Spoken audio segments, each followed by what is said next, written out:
Neighbors had heard these sounds for years.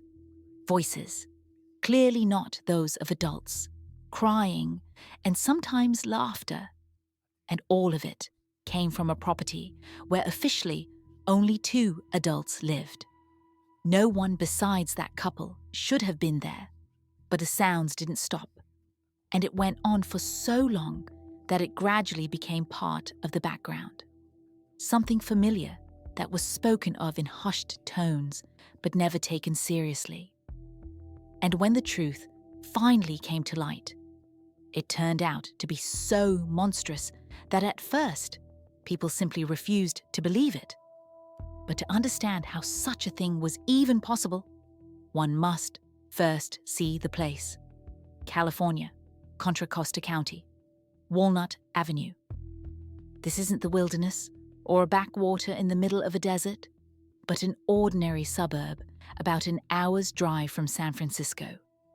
Large lots, old oaks along the road, mailboxes on posts, an area where people traditionally keep to themselves, where it is customary not to meddle in others' business, where high fences are considered the norm, and unnecessary questions are seen as bad form. On one such lot stood an unremarkable grey, one-story house made of cinder blocks, a neglected lawn, an old van by the curb, a general sense of desolation. The owners, a young couple, had almost no contact with the neighbors. He occasionally went out to the mailbox. She practically never appeared on the street. They were known by sight, but not by name. And this, too, didn't particularly surprise anyone. Now, the lot stretched far back, much further than it seemed from the street, and the backyard was completely hidden behind a high wooden fence about 2 meters tall. What was happening there was impossible to see from the road. But the neighbors did notice a few things, and it was precisely these things they would later recall again and again. First, there were the sounds, voices, clearly not adults, laughter, sometimes crying. All of this came from behind the fence on the backyard side. Then some neighbors began to notice silhouettes. Short figures flickered between some structures, appearing and then immediately vanishing. One neighbor once peered through a gap in the fence and saw something that definitely shouldn't have been there. Tents, canvas awnings, some sheds, an entire camp right in the backyard of a residential house. And people. Not one, not two, several. Neighbors discussed this among themselves. At barbecues, over fences, in line at the post office. They said, "He's strange, that Garrido." They said, "It seems like someone is living there." They speculated. Perhaps relatives had come to visit, but it never went beyond talk. In 2006, one of the neighbors finally called the sheriff's office and reported that there were tents on the property. People were living in them, and something was clearly wrong. A sheriff's deputy arrived, knocked on the door, and spoke with the owner on the doorstep. He calmly explained that it was just storage for old things. The deputy nodded and left. He never looked behind the fence, and from that moment, another 3 years would pass before the world learned what was actually hidden behind that fence. On Monday, June 10, 1991, in the village of Myers, El Dorado County, something happened that would change one family's life forever. The place was located about 16 kilometers south of Lake Tahoe. Mountain air, pines, quiet streets. One of those areas where families come specifically for safety and tranquility. The Dugard family had moved here less than a year ago from Arcadia, a suburb of Los Angeles. A mother, a stepfather, and 2 daughters. The eldest was 11, the youngest only a year and a half. A new home, a new school, a new life. And everything seemed to be going well. The morning of that day began as usual. The mother left for work early. She worked as a typesetter at a printing house. Stepfather Carl Probyn stayed home with the youngest, and the eldest was getting ready for school on her own. She put on a pink windbreaker, pink leggings, and took her backpack. The school bus stop was just a few minutes' walk up the hill, and she walked this route every day.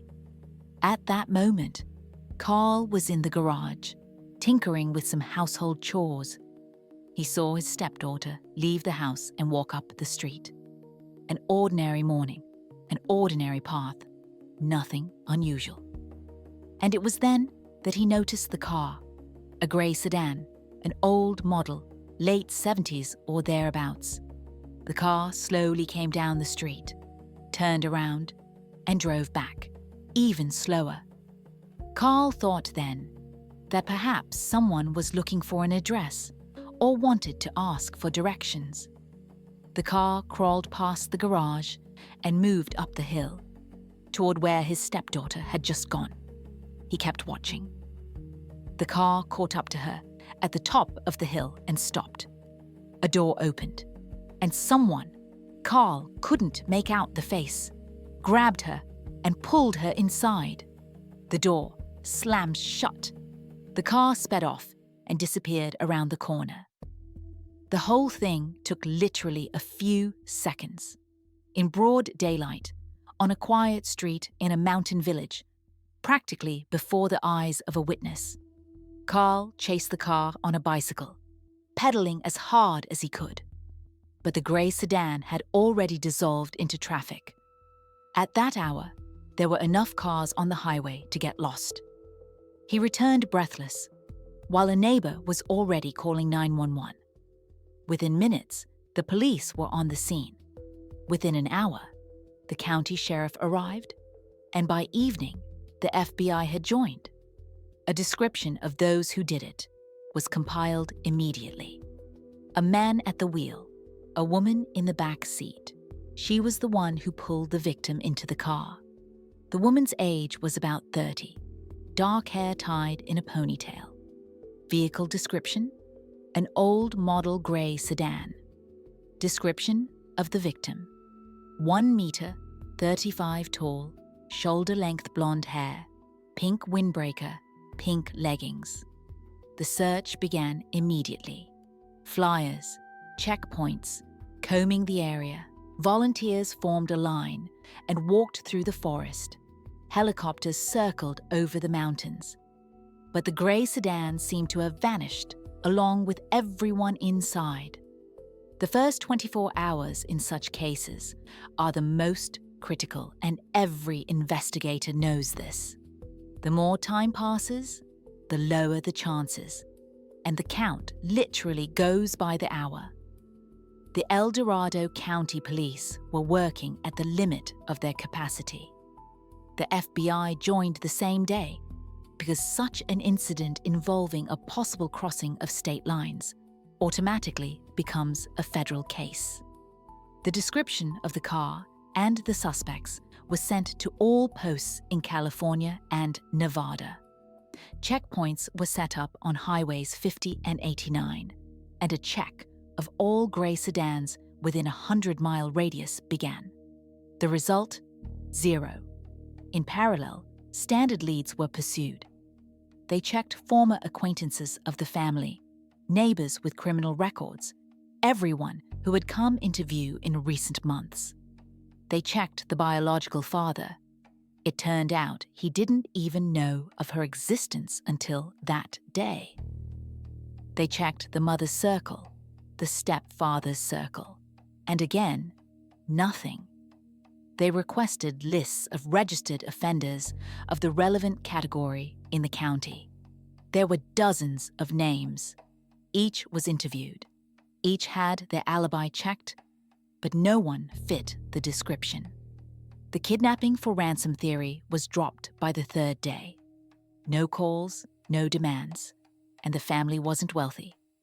Typical middle class, no millions. Federal agents expanded the search. They pulled databases for all similar cases in the western states over the last 10 years. a similar modus operandi, a daytime incident from the street, a couple in a car, was quite rare, but a few cases were found. None of them led to Myers. On June 14th, 4 days after the disappearance, the case was featured on America's Most Wanted. Millions of viewers across the country. The hotline phone literally grew hot. Hundreds of calls, dozens of so-called leads. Each was checked, but none worked. The local community also got fully involved. Volunteers posted flyers from Tahoe to Sacramento. School friends of the missing girl wore T-shirts with her photo and organized fundraisers to print posters and a reward for information. Candlelight vigils were held every week.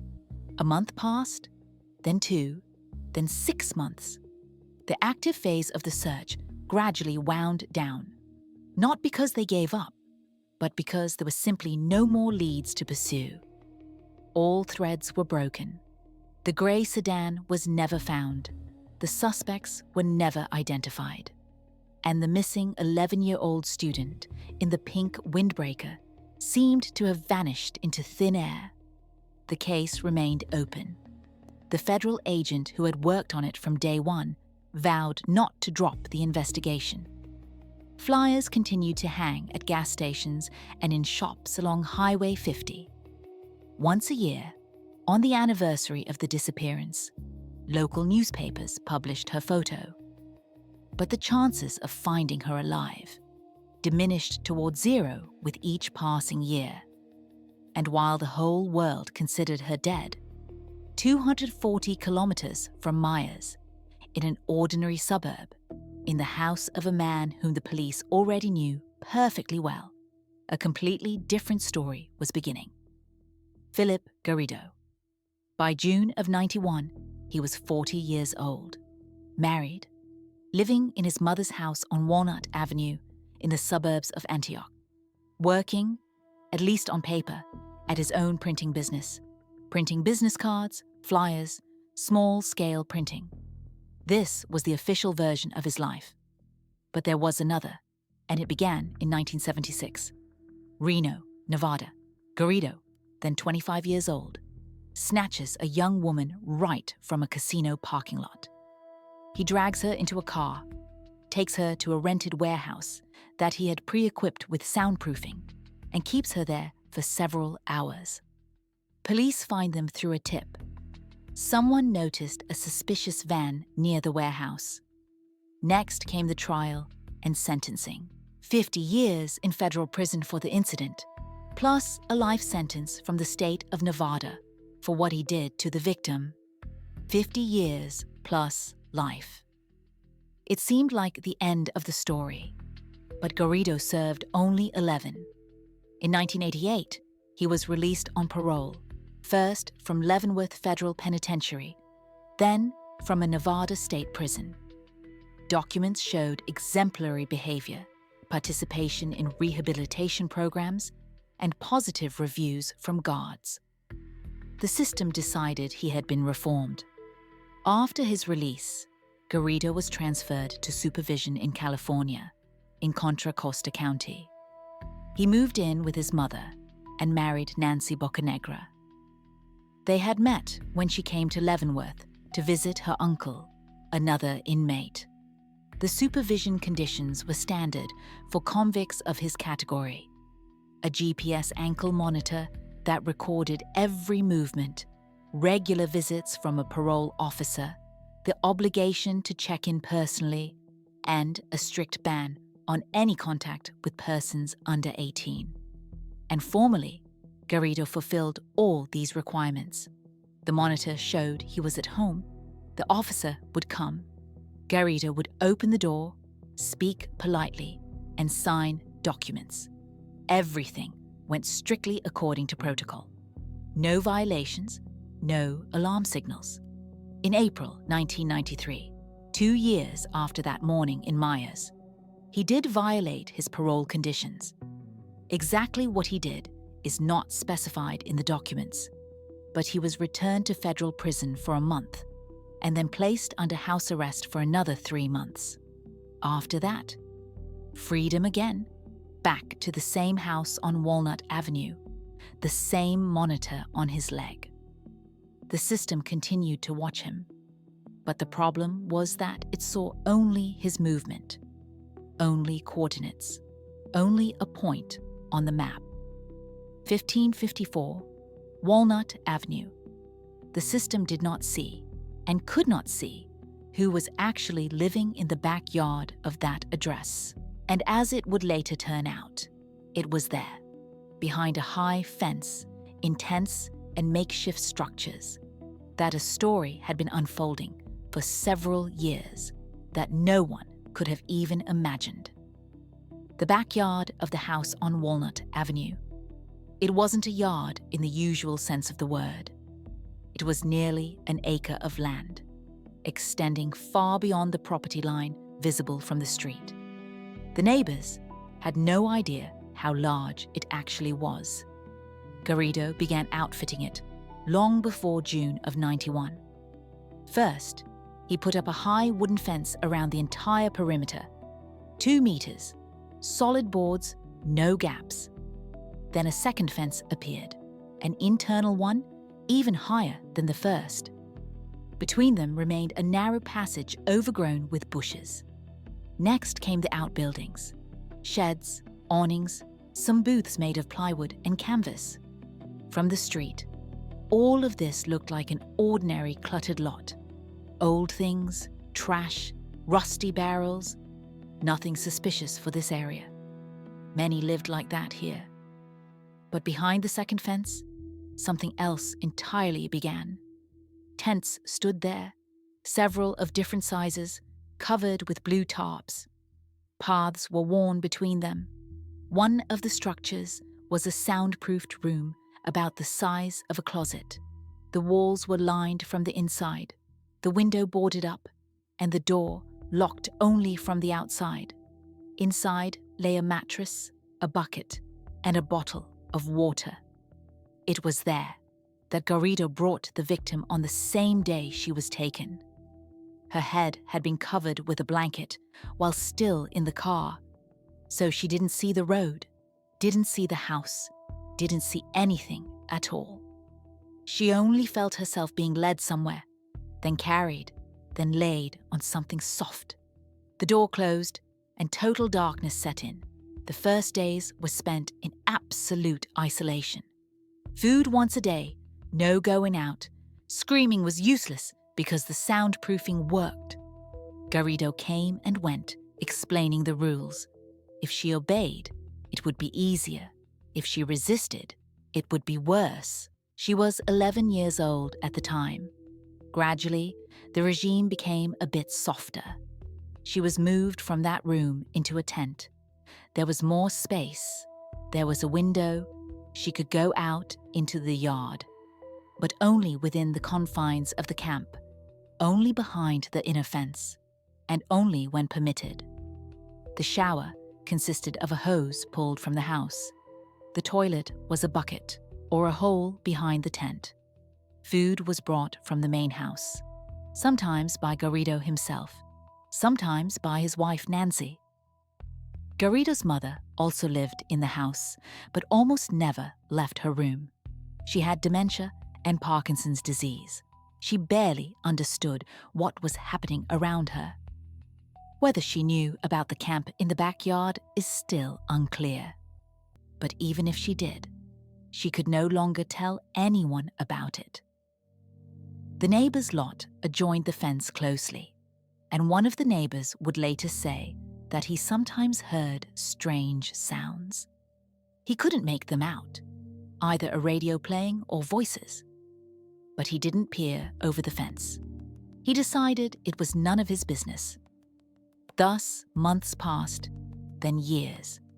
An 11-year-old captive gradually turned into a teenager. The outside world continued to look for her. Flyers with her face still hung at gas stations along the highway. And all this time, she lived in a tent, 240 kilometers from her home and a few meters from her neighbor's windows. 1994, 3 years of captivity. She was 14 at the time and was expecting her first baby. The birth took place right in the tent, without doctors, without a hospital, without any painkillers. Nancy helped. She was the only one besides Garrido himself who had access to the camp. What she knew about childbirth and how she managed is unknown. She certainly had no medical education. But the baby was born healthy. This was the eldest of the future daughters. After this, Garrido explained new rules. Now there were 2 of them, and if she tried to run, they would take both. If she told anyone, they would take her daughter and put her in prison for not leaving sooner.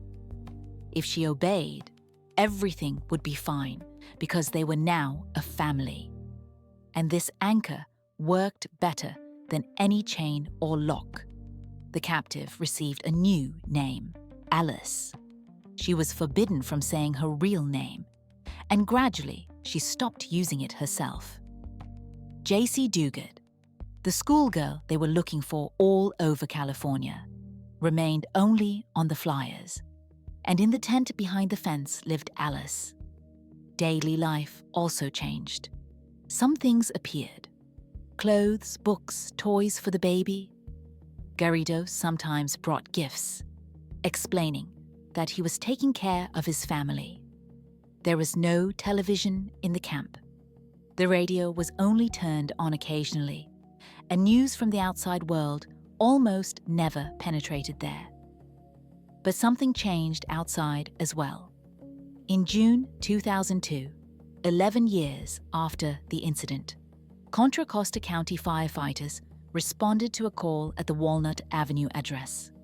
A young victim with a shoulder injury had fallen in a pool.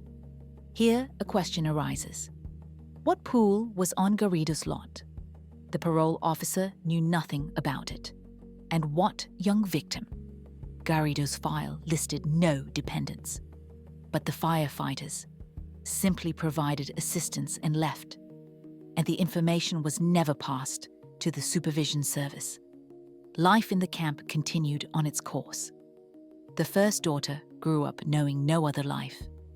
Tents, tarps, a fence. That was her whole world. Mom was a young woman named Alice. Dad was the man who came from the big house. Grandma was a sick old woman who was sometimes visible in the window. What lay beyond the fence, she did not know and did not ask. Why was this fence needed at all? Garrido controlled absolutely everything, the daily routine, food, movement. He decided when they could go out into the yard and when they needed to sit quietly. Sometimes people came to the house, and then everyone hid, sitting in the tents without making a sound. This was called playing hide and seek. But with each year, hiding became harder because young ones, they make noise, they run, they laugh and cry, and their voices carry far. And the neighbors, living literally a few meters behind the fence, gradually began to hear something. The neighbors on Walnut Avenue were ordinary people, working, raising their families, minding their own business. The area there is quite specific. Large lots, sparsely placed houses, an unincorporated territory outside the city limits of Antioch. In such places, it is not customary to poke one's nose into other people's business. Privacy is valued here, and people tend to keep to themselves. But some things were simply impossible not to notice. First, there were the sounds.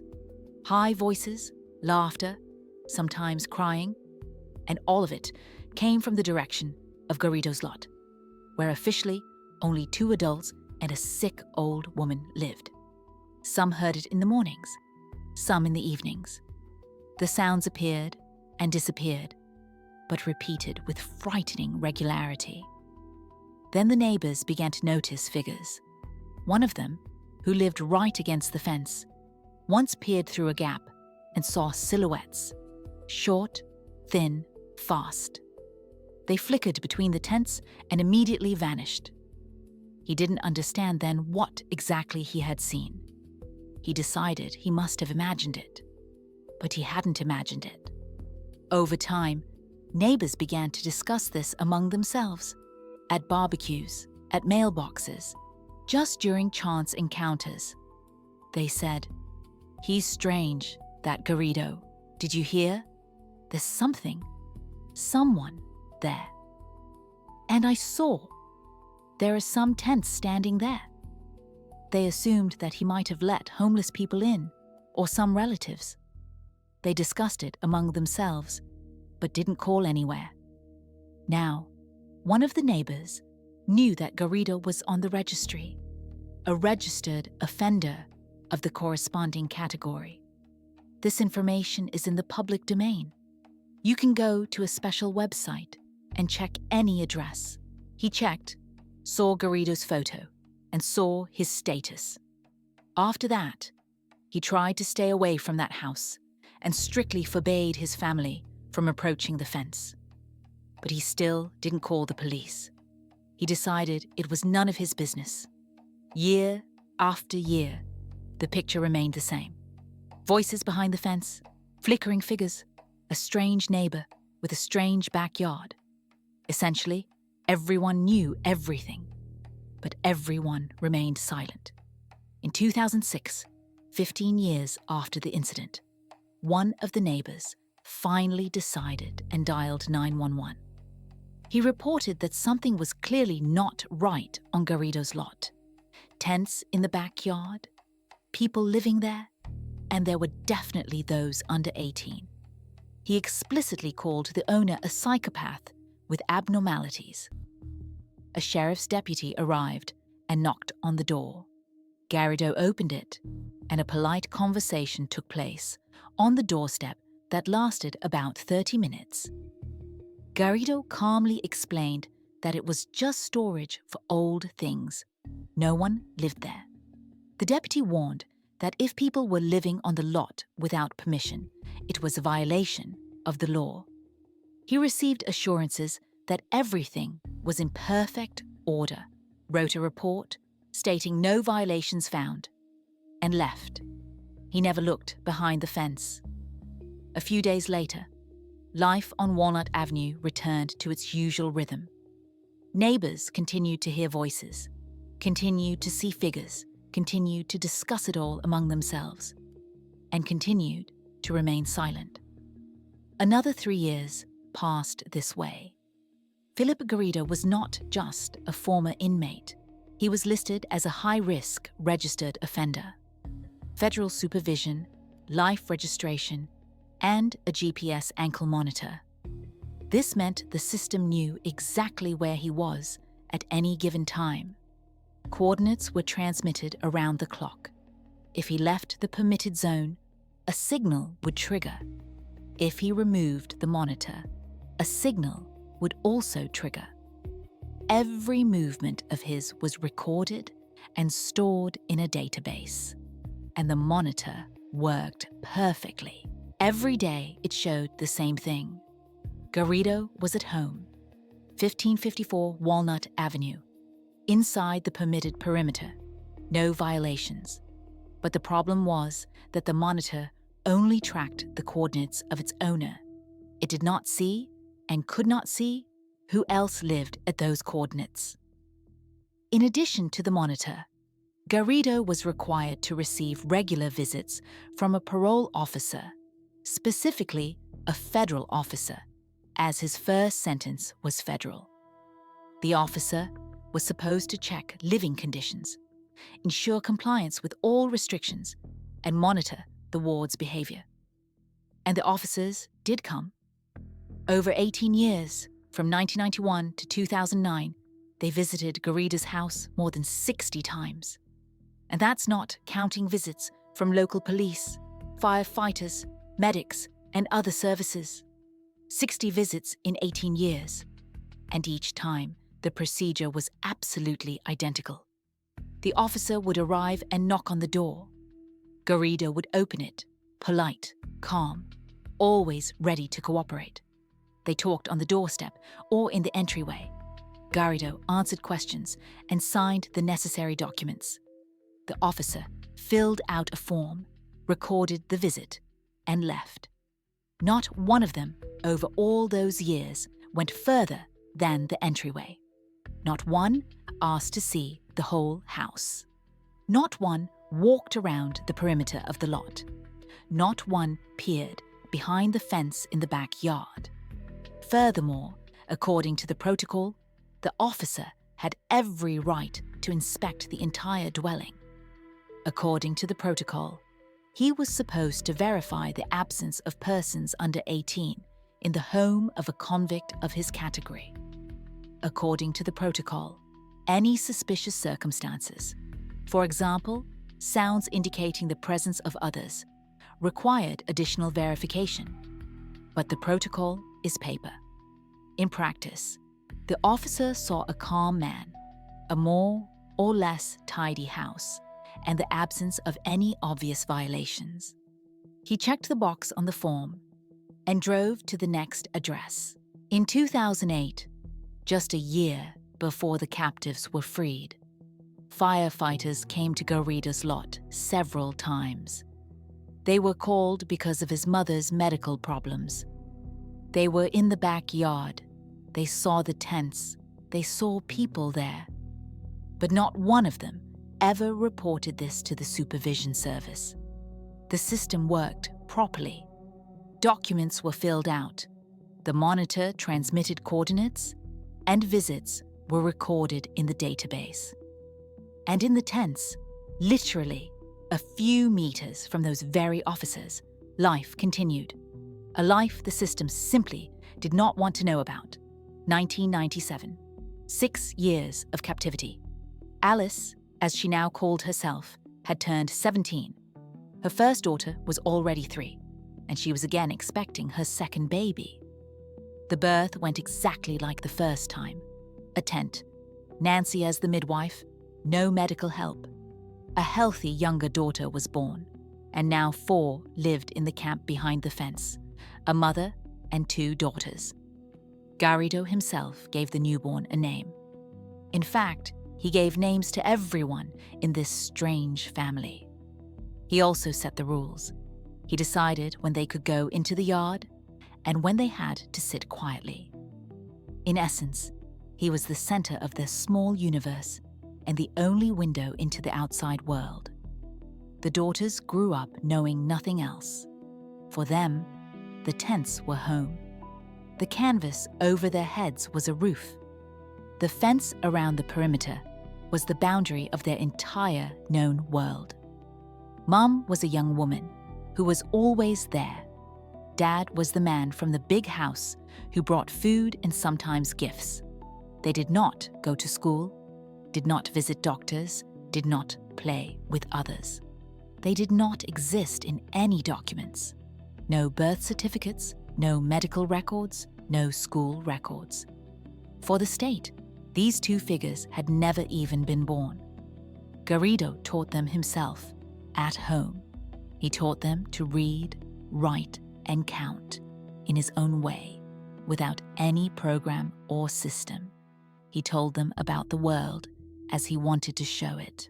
And gradually, he instilled his ideas about God, about fate, about his special mission. He sincerely believed that he was chosen, that he possessed the gift of hearing the voices of angels, and that he had to bring his message to the world. With the years, this obsession only intensified.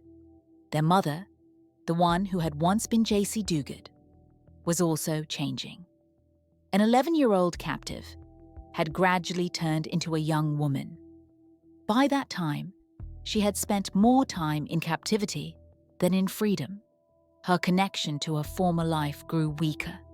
Her mother's face, her stepfather's voice, the house in Myers, all of it became blurred, like an old, faded photograph. She still remembered her real name and remembered being taken. But with each year, the boundary between what was before and what became after blurred ever more, especially when the daughters appeared, living, real, completely dependent on her. They became her main reality.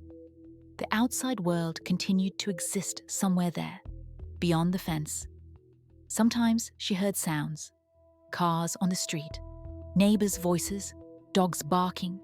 Sometimes she saw helicopters in the sky. Sometimes, when Garrido turned on the radio, she learned some news. But that world did not come for her. The flyers with her face as it was on that day had by then yellowed and crumbled. The federal agent who had worked on her case from day one still checked every lead. But there were no more leads. Years passed. The eldest daughter grew tall, and the voices behind the fence became louder and louder. Autumn 2006. 15 years of captivity. One of the neighbors, who lived closest to Garrido's property, finally made a decision. He had looked the other way for too long and had convinced himself for too long that it was none of his business. But the voices he heard almost every day, high-pitched, clearly young, simply gave him no peace. And so he dialed 911. The police came and left, and nothing changed. The voices still came from behind the fence. Figures still flickered between the tents. He didn't call again. Because what was the point? He had done his part. He had reported it. He had warned them. After that, as it seemed to him, it was no longer his responsibility. And in the tents, literally a few meters from all these visitors, time continued to pass. By that point, the eldest daughter was 12 years old, and the youngest was 9. Another 3 years passed like that. By 2009, 18 years had passed. The one who was once called Jaycee Dugard turned 29. Her eldest daughter was 15, and the youngest was 11. Exactly the same age as she herself had been on the day she was taken. She had spent more time in captivity than in freedom. 18 years of her life there, behind the fence. During this time, 2 presidents had changed. The Berlin Wall had fallen.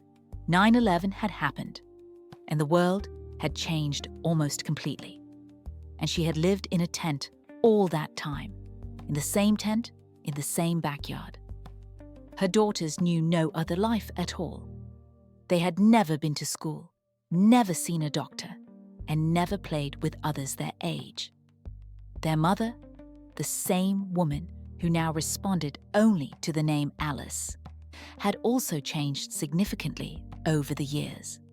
She was no longer that 11-year-old captive who was once dragged into a grey sedan. She had become an adult woman with 2 daughters. A woman who remembered her real name but had almost forgotten the voices of her family. A woman who had built some semblance of a normal life within this captivity, because otherwise it was simply impossible to survive. By that time, Garrido had completely immersed himself in his religious fantasies. He sincerely believed that he had received a special gift from God, that he could control sound, and that he had to bring his message to the world. He printed leaflets about his so-called teachings, kept a blog on the internet, and called himself a prophet. And so, for the first time in 18 years, he began to take them off the property, first to stores, then just out onto the street. He handed out his leaflets to passers-by, and they stood nearby. 3 figures the world hadn't seen for so many years. A mother and 2 daughters, all 3 pale and thin, with a kind of empty gaze. All 3 remained silent while he spoke. By August 2009, Garrido decided to move to a new level. Simply handing out leaflets on the street seemed insufficient to him. He needed a real platform, an audience, a place where his message could be heard by many. And he chose the University of California, Berkeley. On August 24th, he arrived on campus, and both daughters, 15 and 11 years old, were with him. He wanted to get permission to hold a religious event, wanting to speak to students and bring his message to young minds. He went into the administration building and asked for a meeting with the person responsible for campus events. He was scheduled for the next day. And so on August 25, 2009, exactly 18 years and 2.5 months after that morning in Myers, Phillip Garrido walked into the office of the Special Events Manager at the University of California, Berkeley. Behind him walked two silent figures, the very ones the world had not seen since their birth, because for the world they didn't exist at all. The manager he came to see was named Lisa Campbell, and it was she who would finally see what had gone unnoticed for 18 years. The conversation started quite normally. Garrido explained his idea, something about God, about voices, about some special gift. He said he wanted to speak to students and bring his message to them. He asked for permission to use the venue. Lisa listened because it was standard procedure.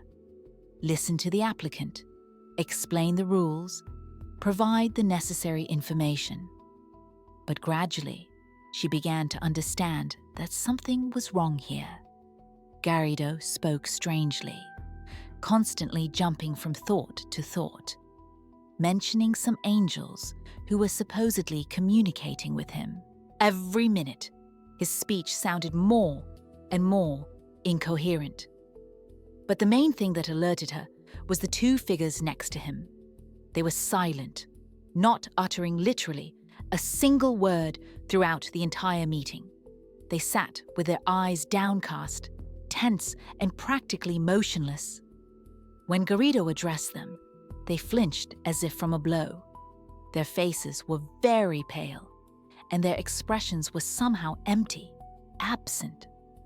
Lisa had worked with people for many years, and during that time had seen all sorts of visitors, strange, eccentric, difficult. But these two were completely different.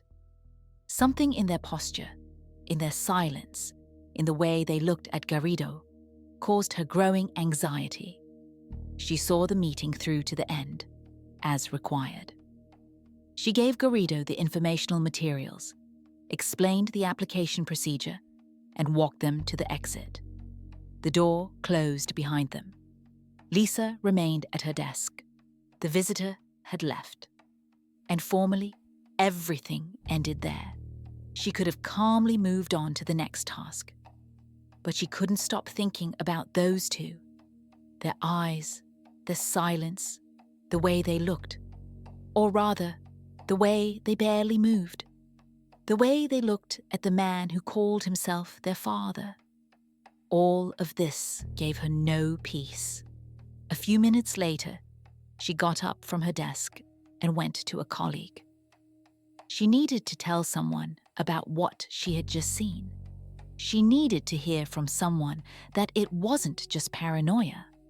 And that colleague's name was Allie Boyle, and she worked for the campus police. It was this conversation that would trigger the chain of events that would finally end 18 years of captivity. Lisa found Allie in the same building and told her everything about the strange man, about his speech, about some angels, about the application for a religious event, and most importantly, about the two silent figures who sat next to him throughout the meeting. Allie Boyle listened very carefully. She had been working for the campus police for 20 years.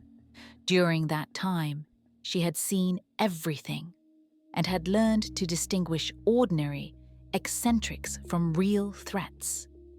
And what Lisa was describing to her did not look like simple eccentricity at all. Two young people, strange behavior, obvious depression, fear in their eyes, a man who controls their every move. These were classic signs, and Allie knew them by heart. She made a decision immediately, without hesitation. Ali immediately contacted the Contra Costa County Supervision Service, found the inspector responsible for Garrido, and informed him of the visit, about the two teenagers and their strange behavior. The inspector's reaction truly surprised her. What daughters? He doesn't have any dependents? In Garrido's file, the very file that had been checked dozens of times over all those 18 years, there were no dependents, no persons under 18. According to the documents, he lived only with his wife and his sick mother, and that was it. Then an obvious question arose. Where did these two come from? The inspector handling Garrido's case was named Edward Santos Jr., and he immediately made a decision. Tomorrow, August 26th, Garrido must appear in person at the Supervision Service office in Concord, and not alone, but with everyone who resides at his address. Everyone he calls members of his family, without any exceptions. The message was passed to Garrido that same day, and for the first time in 18 years, the system finally began to ask the right questions. Around noon, the office door opened. Garrido entered first, calm and polite, as always. Behind him came his wife Nancy and three others, a young woman appearing to be about 30 and two teenage figures, the ones from Berkeley, 15 and 11 years old. The inspector began with questions.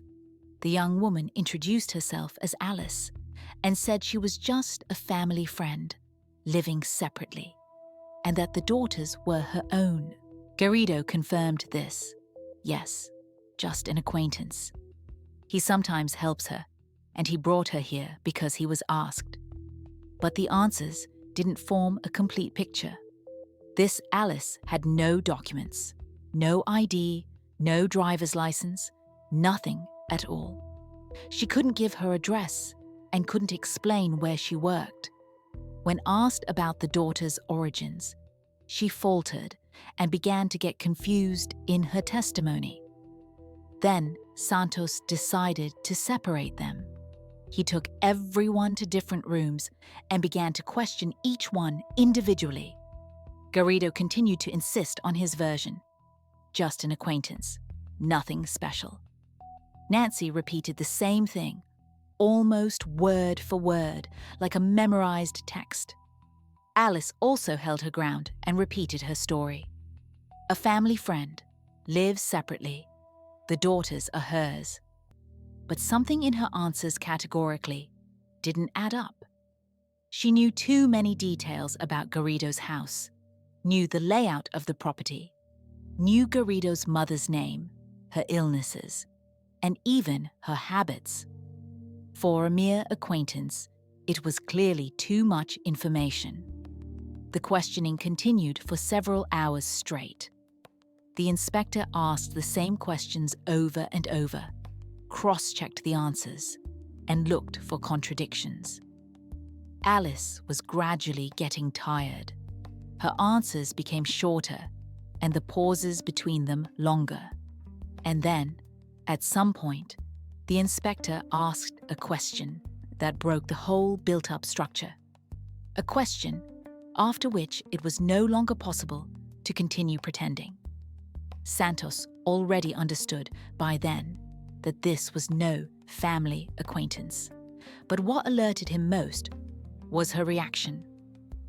Every time the inspector asked a direct question, Alice looked toward the room where Garrido was, as if she were waiting for permission to answer, as if she were checking if he could hear her words. Santos knew perfectly well what that meant.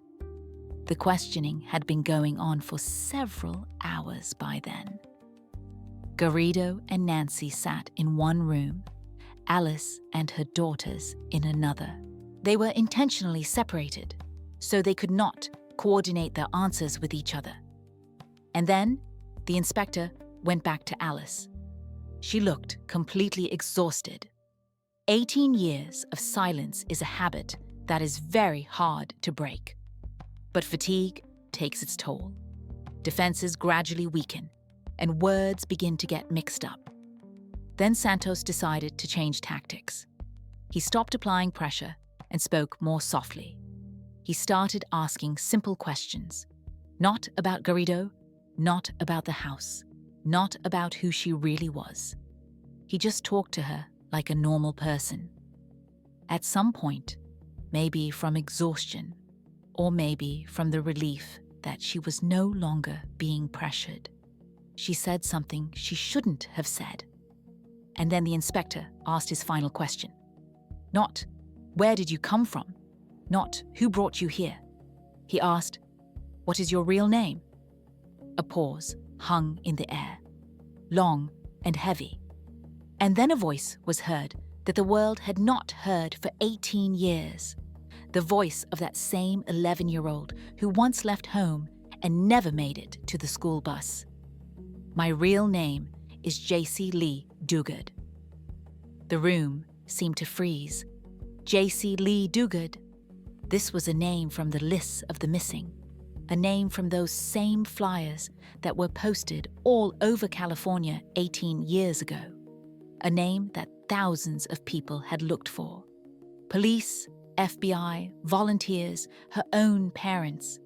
And here she was, standing in an ordinary supervision service office, a 29-year-old woman with 2 daughters who looked 10 years older than her real age, exhausted, pale, obviously terrified, but for the first time in 18 years, free. The inspector immediately contacted the FBI. The federal agent who had been working on the case since 1991 received the call within the hour. She had been found, alive. Garrido and his wife were detained immediately.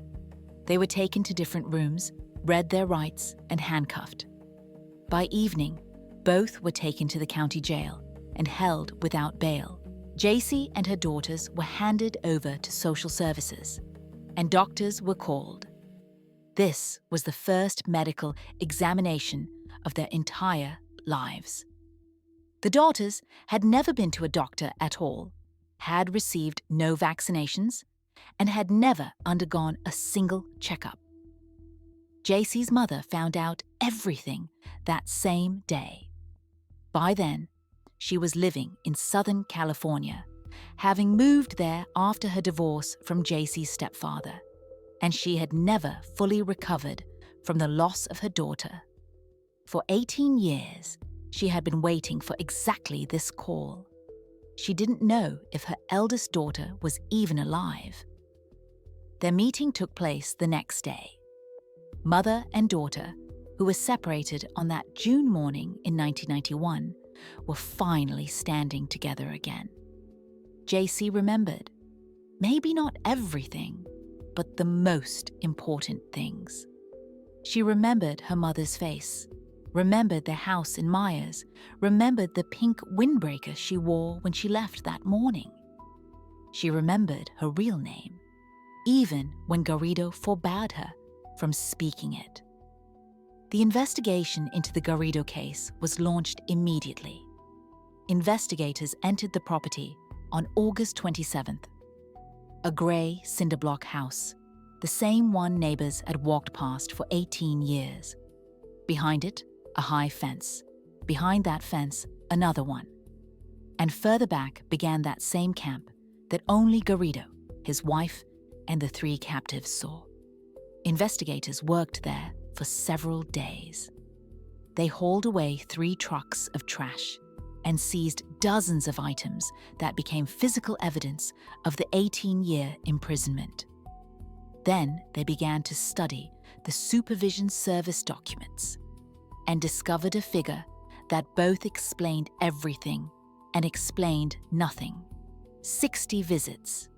Jaycee lived in the backyard all this time, only because everyone who could have helped decided it was not their responsibility. In 2010, the state of California paid Jaycee $20 million in compensation for, to quote, numerous failures of the supervision system that contributed to her prolonged imprisonment.